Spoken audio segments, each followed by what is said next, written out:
everyone. What's up, everyone? Definitely excited to be on here.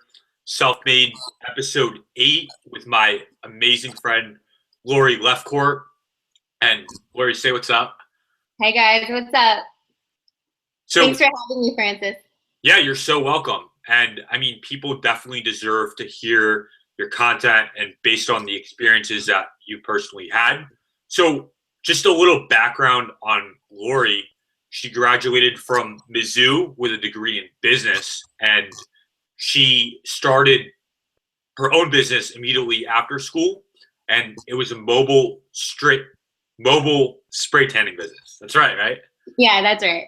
Okay. It was big back in the day, so it wasn't so weird. Yeah. Yeah. What do you mean by it being so weird?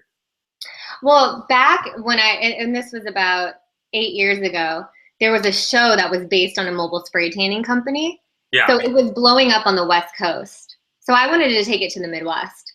And Okay. I think if you were to tell someone this idea now, it'd be like, spray tan, that's so Jersey Shore. Because this was pre-Jersey Shore. So Yeah. that's why it's a little weird. So it was just hip back in the day. Yeah, it was a hit. It was a trend. Okay. And then you end up going to New York City, you end up waitressing, and through your networking skills, you were able to land a multiple six-figure job on Wall Street in your mid to late 20s. And what I think is so respectable is after you had that six-figure job, I mean, you let go of it because of the physical, emotional stress. Now you're a real estate agent with Nest Seekers International and pursuing your own business too. Correct. So that's awesome. So let's take it back to when you first graduated Mizzou. Do you know what you wanted? What was your mindset like back then? What did you want to do with your life right when you graduated? Sure. Well, when I went to college, I consider myself sort of a late bloomer because I didn't really know what I wanted to do, but I've always been an entrepreneur. I knew that I wanted to work for myself. I knew that I wanted to do big things. I had big goals, but my actions weren't really matching up with my goals. So I decided my senior year to do this mobile spray tanning business. I'm like, you know what? It's this big thing. I can set up my van outside of sororities and kill 60 girls in one take. You know, that's a lot of money. And it didn't work out. The person who was going to finance this business, and it's not, you know, it's not like it was a lot of money, but I was a broke college kid. So, you know, this was my big dream to do this mobile spray tanning booth in Columbia, Missouri. I didn't know what else was out there, but I knew I wanted to start my own thing. So when that failed, you know, my mom was like, you should just go to New York and visit your friend. And so that's how I ended up in New York on vacation. So that was that's how I got into New York. Got it. What do you think the reason was that your business failed? I wasn't prepared. I was young. I didn't have the mentors that I had now. You know, I feel like I didn't realize that having a mentor, someone to look up to, was so important. You know, now I have about 100 that I talk to like every single week that bring me down to earth or bring me back up. But at the time I didn't. So I was just kind of starting it. I made a business plan. I copied and pasted from Google of another person's spray tanning business. And I said, let's just do this and let's make money. I just didn't know, you know? Got it. So you just had no idea what you were doing. No clue. And I'm sure it was a big learning experience, and that led to that Wall Street job. It did. Okay, so you get to New York City. What were your thoughts when you first got there? So I wasn't planning on moving to New York at all. I wanted to move to California. I went to visit a friend in New York, and I never left. We went out the first week, and I was so upset over the failure of this mobile spray tanning business, and we went out.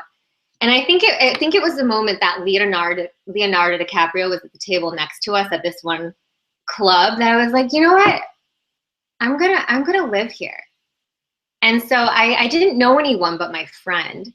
But I never left. I know there was a snowstorm and I kept stalling coming home, and then I finally ran out of clothes to wear. And I came home and I told my parents, like, I gotta be here. This is where I'm gonna create my empire. And I just felt it. I felt the energy. So I moved to New York. That's how I got here. That must be pretty cool. Literally standing next to Leo at the club, right?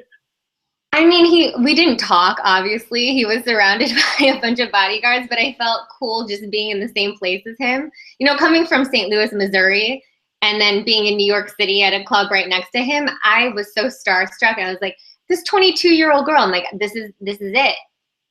This is where I'm at right now. This is where I have to live. So Yeah. thanks, Leo. You took me here.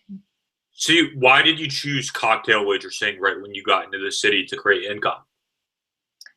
So I didn't have a job. I didn't come here with a plan. Just like with the mobile spray tanning business, I knew I wanted to do something big. I wasn't a good planner. So my parents gave me 3 months. They helped me out a little bit, but I was pretty much on my own. I moved 9 different times. I had a few different roommates that were really crazy. I lived in 9 different bureaus in New York City, and I needed to make money, and I just walked into the nearest restaurant and asked for a job. So I was cocktail waitressing until 5 in the morning, and I had a connection on Wall Street, and she told me to come in and pretend to intern. So I would cocktail waitress until 5 in the morning, and then at 6 in the morning, I would go intern at this one place. And so I really did not sleep my first 2 years at all. So what did you do when you interned? I feel like did you actually get the job through your connection, or did you just how did that come about? So this girl I knew, I cheerleaded with her in St. Louis, and it was, you know, the brokerage house, the financial brokerage house that she worked at was very lax. So they let me come in and they let me just sit there and observe people, and they didn't have any openings. So I did this for about 3 months. And then there was an opening at this one other place, and I would kind of hang out outside there. So I would just talk to people every single day, and I talked to the right person, and they gave me a chance, and I aced that interview, and I got the job. But it definitely was a few months of, you know, of no sleep and double shifts. I felt like It's pretty crazy. So working till 5 a.m., getting right up to that job at 6. Mm-hmm. The reason why you got that job was it wasn't really what you knew because you didn't graduate with a finance degree at the top of your class or anything. It was literally who you knew. It truly was, you know, and at the time it was weirdly confident just because I was so excited to be here. And I think I lost a lot of that along the way. And I think we'll talk about that. But, you know, when I first started out in New York, I was so excited to be here. And I feel like my bosses who interviewed me could feel that. And I don't think they had that for a long time. You know, there's a stigma about being a jaded New York girl. And at the time I was just this really excited Missouri girl. And I think that worked in my favor at the moment. Yeah. Not with everybody, but to your personality. I'm sorry, what? They were just attracted to your personality. At first. Okay. And then, so you get to the job. What was it like? So the job was really rough. It was me and eight men on my desk over the age of 40 with families and one other woman. She took me under her wing, thank God, but it was tough. It was such a hard job. I was sitting here looking at 3 screens on Bloomberg. I didn't really get proper training. I just got yelled at a lot.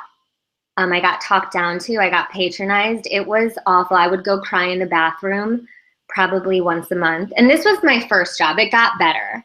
But yeah. It was rough. You know, and I'm a very confident person. So it brought me down. You know, it was tough. It wasn't what I was hoping for at first. And that's because finance is just dominated by men. You don't really, I mean, I feel like a woman in finance is such a rare occasion, right? Yeah, I mean, there are a lot more than there used to be. And the ones that are, my first client was this UBS woman from London. And she was actually my toughest client. She was like 6 foot. She was like a man. The women that are in that industry are like men. And I remember me getting on the phone and talking to her, and I couldn't understand her because of her accent. She goes, like, who is this little girl from Missouri? Get her off the phone, like right away. And I could hear this, you know, but she actually ended up teaching me a lot. So the women that do dominate the business actually kind of dominate over men, but there's fewer. There's fewer. So how did you get over everyone sort of looking down and talking shit and just not liking you at first and just keep going? Well, after not everyone, because I will say that there are a few people that I worked with at first that were really amazing to me. And I won't discredit them by any means. But there were a few that were so awful that I had a client who got me a job at a competing company. And when I went to that company, I just flourished because I already learned so much from my last job that by the time I got to this new one, that's when I started making money. That's when I started to get the New York game that I didn't have before, you know? Yeah. So what would you recommend to someone who's looking to get a job on Wall Street in their mid-20s and literally doesn't have the connections? Because that's the game here at my school. There's two guys who got front office investment banking roles because it's University of Delaware. It's not Harvard. It's not Yale. It's not NYU. Right. It really depends. I mean, investment banking and traders were my customers. That's different. That's more about, that's more like being a doctor. It's what you know. You know, they'll hire you based off your credentials. But if you're a salesperson at Goldman or at another place, that's more personable. And that was more of my role with sales. And so I feel like if someone is passionate about finance and wants to get into that industry, but they don't have those massive financial backgrounds, then God, and I will say the economy is so awful right now that the layoffs are crazy. So I wouldn't even recommend going into the industry at this moment. But I would just say talk to as many people as possible. Go out, go to the bars, go to the places they're hanging out. Just get to know them because it truly is about who you know on that sales side of the industry. It's Friends will help out friends. Literally all about networking, who you know every single time. All about networking. So you get into your second firm on Wall Street and you were saying how you were taking your clients to the best restaurants and you would take them out at the best clubs all night. What was that like? That was really my first 2 years. It was so fun because I would just get the corporate card and do anything. And my friends were dating my clients, which got messy, but it was fun at the same time. It was a really, really great experience before the age of 24, you know, or 25 even. It was so fun. But then it gets to a point where first of all, there were so many Wall Street regulations that it was hard for my clients to start making money anymore. And then also that fun went from fun to begging my clients for business. And so there was just such a huge transition, I feel like, within 1 year of it going from that, oh my gosh, this is like the Wolf of Wall Street, to, geez, like, I have to rethink things because it really, I lost friends in the business from having to ask them so much for business. And I felt bad. So what was the physical and emotional and mental stress like at the job that eventually led to you quitting? So when I first started in the industry, I was such a happy person. I would talk to anyone from the janitor to the person who made coffee to like knock on the CEO's door. Like that's just who I was. I wanted to be everyone's friend. And then it got to a point where I was so unhappy for 10 hours out of the day because I was not passionate about what I was doing anymore, that I was like a walking zombie. I didn't want to talk to anybody, you know, and that's when I realized like, this isn't for me. You know, my little kid dreams of owning my own animal shelter and, you know, like running my own business was so far out the door at this point that I just felt like a zombie walking through the day. And I didn't want to have anything to do with anybody. And if anyone knows me, I am such an outgoing, quirky person. And to have me not talk is weird. So that's what was happening the last year or so. So it wasn't even worth the money. I mean, making multiple six figures in your mid 20s. I mean, what was that like? What was your lifestyle like? I'm so glad you mentioned that, because that was the biggest hurdle for me. I felt like an awful person, because I should have been thankful for the position that I was in and for the money that I was making. I felt like a bad person that was complaining on a day-to-day basis when there were people out there that weren't making that money. So that's the last year I was like, you know what, I'm going to stick this out because I'm so grateful, and this is going to propel me to save and do my own business in the future. And then I had parents who also felt like, Lori, this is a great gig. Why would you give something up where you're making so much money? And so I was like, money, money, money, money, I'll stay. And it just wasn't worth it after a while. Like I said, it just got more miserable and miserable every day, to the point where I had to leave for my own sanity. So the money just didn't become worth it when 10 out of the 12 hours a day is not a happy girl. You got to leave. Wow. So you get to a certain point where even Louboutins and Chanel doesn't make you happy anymore. No, it's so funny, because you're hitting on like everything that my story is about. I was not happy. So I would leave on Fridays and go on these massive shopping sprees on the weekend and spend everything. And it's funny, because now even when I don't have time, I volunteer now, and I had so much time on the weekends, but I was so unhappy that I would go spend all my money, because I'm like, I deserve this, I would go out and spend like $2,000 to $3,000 a week on shopping, which was so ridiculous. And it was because I was miserable. It was almost like an addiction. And I don't miss that, because when I stopped, I knew that I had to save when I stopped, when I quit my job. And I can't go on those shopping sprees at the moment, because I'm still building both of my businesses, but I'm so much happier.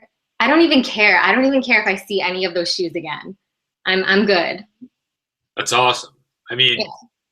I can totally relate. I worked an internship at one of the biggest investment banks in the world. I don't even want to say the company, but I mean, I was on the back office operations role, and it was just almost like mind numbing to be there.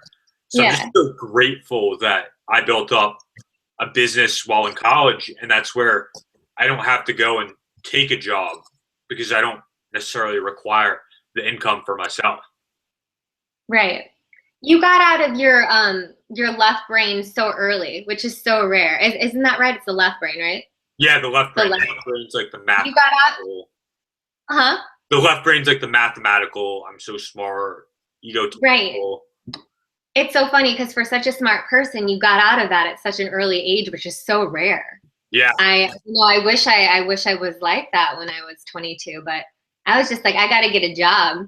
I got to make money fast. That was my mindset.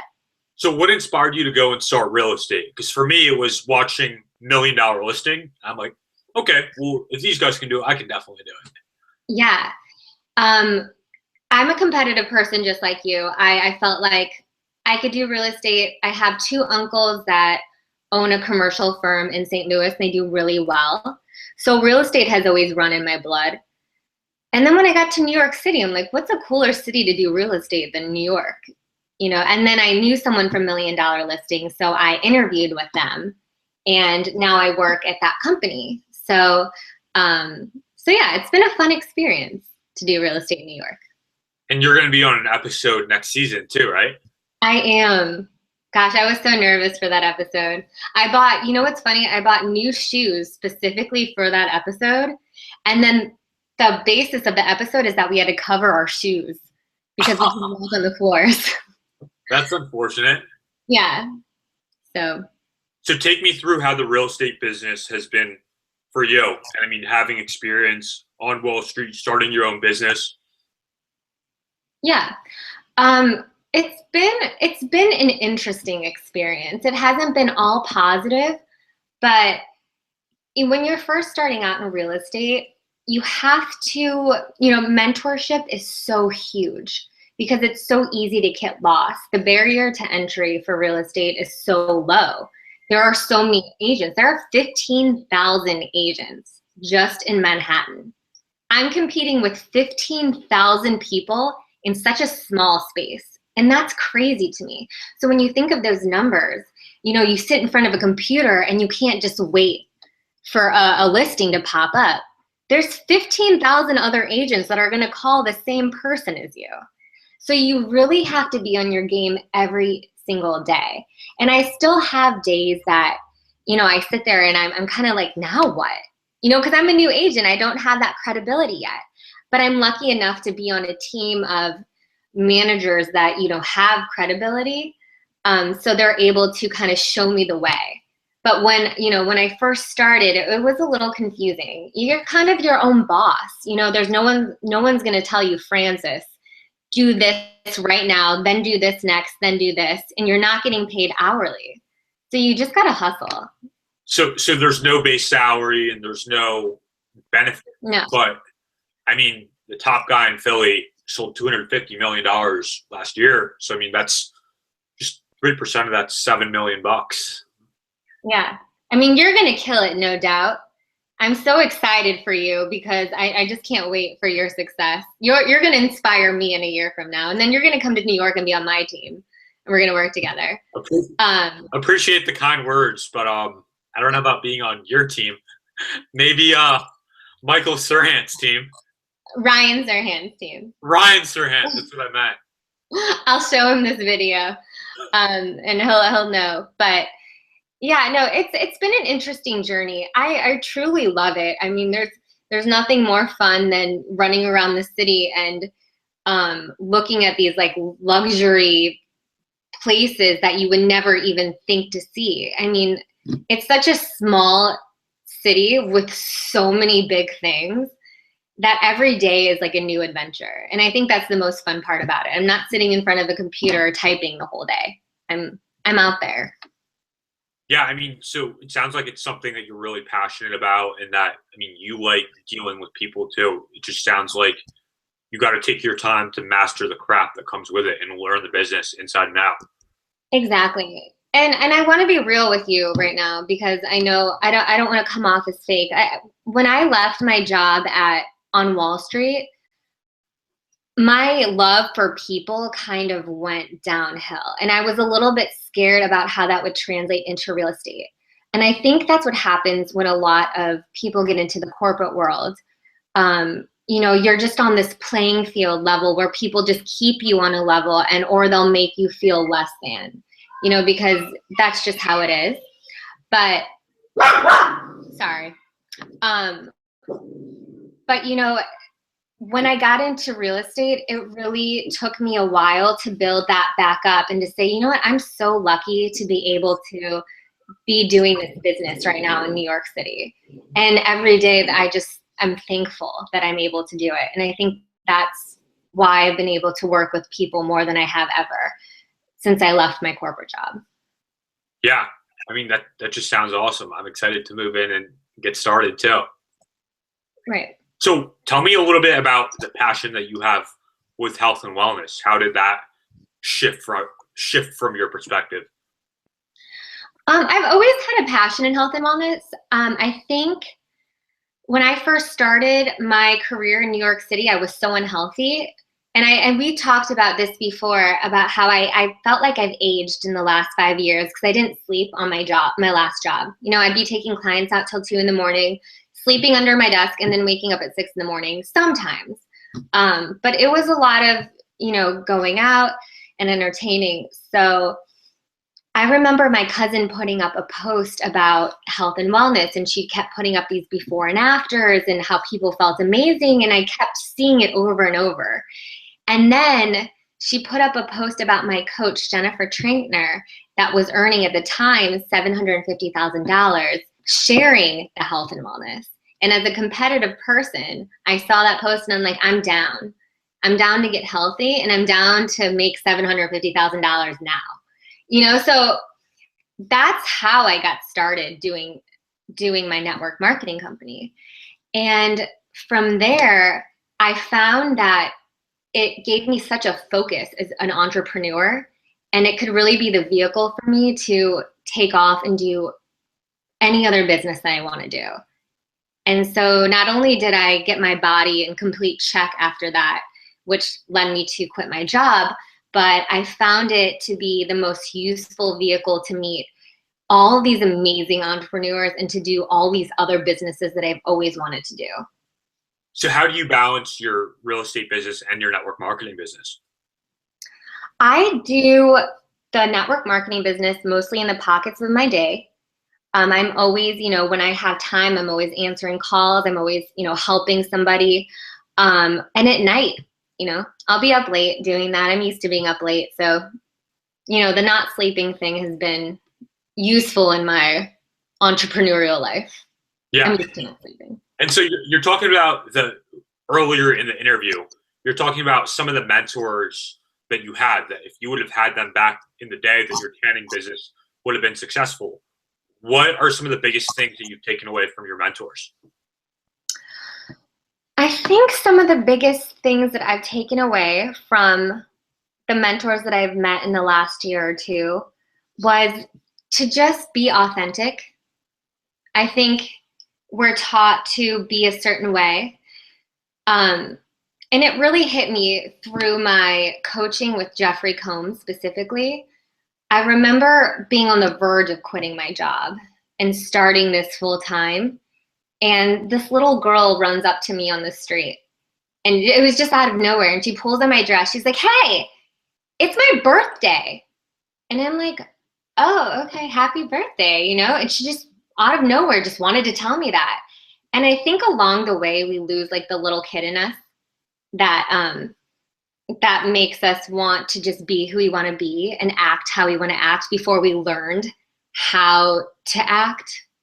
So I think my biggest thing with my mentors is they taught me to just be myself and to use that to help other people. And I didn't have that before. I was kind of learning to be more fake in my job. And I just want to be, the quirky Lori that I was as a child. Yeah, so it's all about just being yourself and literally not caring at all what other people think. No, I mean, you're doing it now. And it's just like that little girl that I want to be that little girl. And I want to run up to people and say, I have something for you. Where did we lose that inhibition, to just go up to people and tell them what we have to offer without thinking, you're going to hate me. You're going to think I'm ugly. We lose this along the way. And this was one thing that my mentors taught me is like, I have it. Just be you. I didn't know that I had it. I was confident, but I was very insecure. Not caring at all about anyone else's opinion, right? No. That's the game. That's how to win the game of life. That's how to win. It truly is. So we have 2 minutes left on the interview. Lori, what are some words that you could, pieces of advice that you could give to anyone just looking to create success in their life? Right. If I had to give one piece of advice is, if you're happy where you are right now, that is so awesome. If you're in a job that you love, stay in that job. It's all about loving life. But if you're unhappy and you can't quit at the moment for financial reasons, put together a plan. Have a plan to look forward to. So that you actually can do it, because you don't have to settle in life. I tell my friends, I'm like, write out your goals. I don't care if it's you want a Maserati or you want to save the world. Just write out what you want and be really authentic in what you write. And then write out what you hated about your last couple jobs so you don't get stuck when you're bouncing from job to job, and just be genuine. So have a plan. That's my one piece of advice. Because if you don't have a plan, you're never going to do anything. And I mean, I see it with a lot of kids who are graduating my school and, oh, I'm going to settle for this job. And then like 3, 4, 5 years later, they're saying that they hate their job, but they're still in the same exact place, in the same exact town that they absolutely hate, with the same broke friends that are holding them back. Right. I see that with so many of my friends too. And I say, what did you hate about your last 5 jobs? Okay, so you're going to go back into the same job that you hated before, just at another company? And does that make sense? You know, I think a lot of us do it. I did the same thing, and I got a plan together to quit that. So that's another thing my mentor taught me. So you hit it. Awesome. Well, Lori, thank you so much for taking the time out to do the interview, providing a ton of value to other people, especially stepping away from a multiple six-figure job that pays a lot of money to just be happy with yourself. I mean, that's definitely the biggest thing that I took away from this conversation. Thank you, Francis. Yep, you're welcome. Catch you later. Catch you later.